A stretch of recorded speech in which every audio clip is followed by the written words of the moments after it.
Oi, gente! Eu sou a Arlete, sou pediatra e neonatologista, e esse é um canal em que eu falo sobre cuidados com bebês e crianças. E no vídeo de hoje, vou conversar um pouquinho com vocês sobre por que as crianças estão tão doentes. Vocês têm reparado isso por aí? Que de agosto para cá, na verdade, nesses últimos meses, com o maior retorno das crianças às escolinhas, às creches e escolas normais, a gente tem notado um grande aumento das infecções que eram comuns na infância mesmo, mas de uma maneira intensa e que tem incomodado bastante os pais. Então, muitos resfriados, aqueles resfriados mais prolongados, aquela tosse persistente que dura 15 dias e aí começa a piorar de novo a tosse antes mesmo que melhore. Sintomas gastrointestinais, então muitas crianças com gastroenterite, né, com as diarreias, vômitos. Apareceu também bastante as lesões de pele que caracterizam a síndrome mão-pé-boca, alguns com impetigo e dentre muitos outros quadros aí que vêm aparecendo, que em sua maioria são quadros virais, né, aquilo que os pais levam no pronto-socorro e aí o pediatra examina, não faz nenhum exame e fala, é uma virose, tem que tratar só os sintomas e observar para esperar melhorar. E isso traz uma angústia para os pais, porque há aquela necessidade, aquela ânsia de fazer algo, de usar algo que vai resolver o quadro da criança.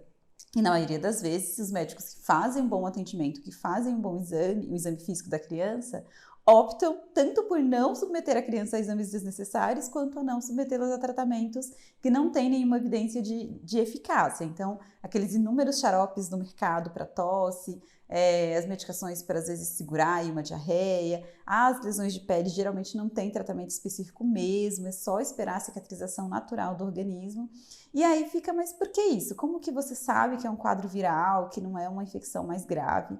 Primeiro, pela clínica da criança, né? Então, os pais que estão vivendo aí esse processo de perceber essas infecções, o que vocês notam e relatam pra gente é um incômodo muito grande por uma tosse que irrita, ou uma diarreia que, né, precisa de um cuidado maior, mas na verdade a criança tem um bom estado geral, ela consegue se alimentar, ela consegue brincar, o comportamento dela tá normal. Então, um bom estado geral sempre fala a favor de um quadro viral.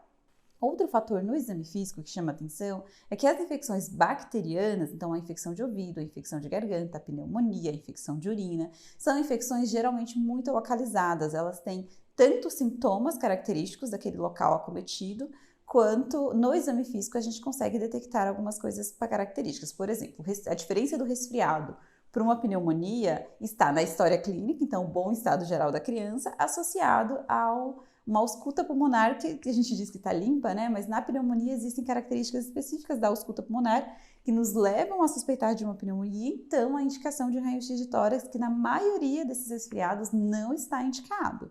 Então, e a infecção de ouvido, então a presença do pus no ouvido, a infecção da garganta, a presença do pus, dá aquele aspecto purulento também nas tonsilas. Então, isso nos ajuda a diferenciar se é um quadro mais bacteriano, que vai sim precisar de antibiótico, ou se é um novo quadro viral, que não precisa de tratamento específico e muito menos que submeta a criança a determinados exames. Então, investigar a infecção de urina, dependendo da faixa etária, você só vai fazer esse tipo de investigação se houver algum sinal, alguma coisa na história clínica que nos leve a essa suspeita.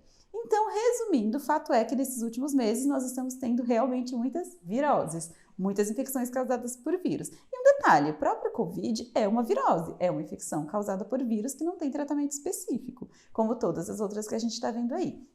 E, inclusive, um dilema, né, nessa procura constante ao pronto-socorro, principalmente quando há sintomas respiratórios e febre, porque ter febre não significa que é bacteriano, tá? Todas essas infecções virais aí têm a febre como uma das características, é diferenciar se pode ser ou não Covid. Na maioria das vezes, as crianças estão sendo submetidas, sim, à realização da pesquisa, principalmente por causa da escola, né? Um pré-requisito, às vezes, para retornar às atividades escolares que se tenha feito o teste de Covid. Então, esse exame, na verdade, não está tendo muito de como fugir. Mas a pergunta ainda fica, né? Por que está acontecendo? Por que essas crianças estão tão doentes? Parece simples, mas na verdade é algo que as pessoas demoram um pouco para pensar. Mas vamos ver o que aconteceu nos últimos 2 anos, né? Faz 1 ano e meio que as crianças ficaram restritas ao ambiente doméstico. Então, não podiam sair de casa, não iam para a escola, não iam no parque, não brincavam com outras crianças, não tinha festa de aniversário, não tiveram contatos com os avós. E aí, há quem diga que não houve um isolamento tão grande assim, mas para muitas famílias houve sim um isolamento muito intenso, uma restrição realmente do contato dessas crianças com as outras. Isso as crianças que já viviam, já iam para a escola e já tinham uma determinada imunidade.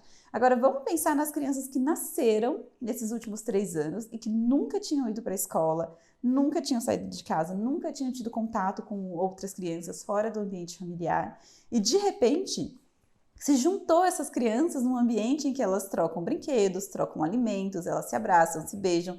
Vocês acham que as crianças na escolinha ficam de máscara? Na verdade, para menores de 2 anos, a gente nem tem a recomendação para uso de máscara. Mas mesmo as maiores, elas acabam tirando. Elas se abraçam, elas brincam juntas. Então, vamos tendo compartilhamento aí de vírus para o qual o sistema imunológico dessas crianças que ficaram em casa não estava preparado. Então, todo novo contato gera uma nova infecção.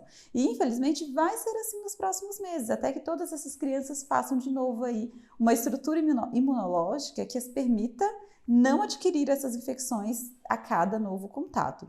E quanto mais novinha for a criança, maiores são as chances de adquirir essas infecções. Primeiro, pela teoria da higiene mesmo que eu acabei de falar, né? Então, as crianças mais novinhas foram as que mais ficaram restritas ao ambiente doméstico. Segundo, pela própria maturidade do sistema imunológico. Então, o exemplo de resistência imunológica, acho que é a catapora, né? Que da minha geração e de quem é pai e mãe agora talvez tenha tido. Você tem uma vez, você cria uma resposta imunológica e você não vai ter de novo porque a resposta imunológica está pronta num próximo contato. Então, com a maioria das infecções virais também acontece isso. É criada uma memória imunológica e num novo contato com aquele mesmo agente, já há uma resposta imunológica pronta e, teoricamente, você não vai pegar de novo, pelo menos não por aquele mesmo sorotipo.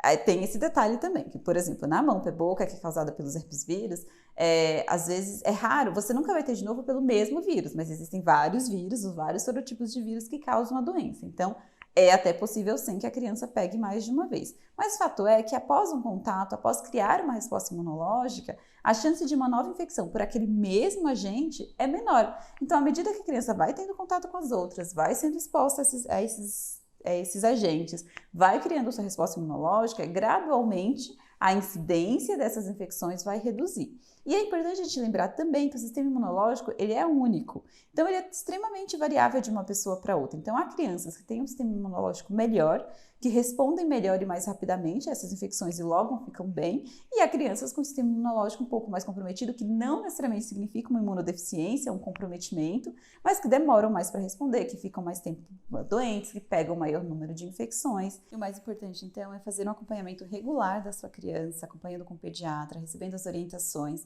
para saber lidar mesmo com essas infecções, entender como que seu filho fica em cada situação, a que temperatura de febre ele chega, porque não necessariamente febre alta é sinal de infecção mais grave. Então, saber lidar com cada um desses episódios e procurar estratégias, principalmente nutricionais, de hábitos de vida que melhorem a imunidade dessa criança, para que ela não seja submetida a idas frequentes ao pronto-socorro, a exames desnecessários e principalmente a um uso não recomendado de antibiótico e outras medicações.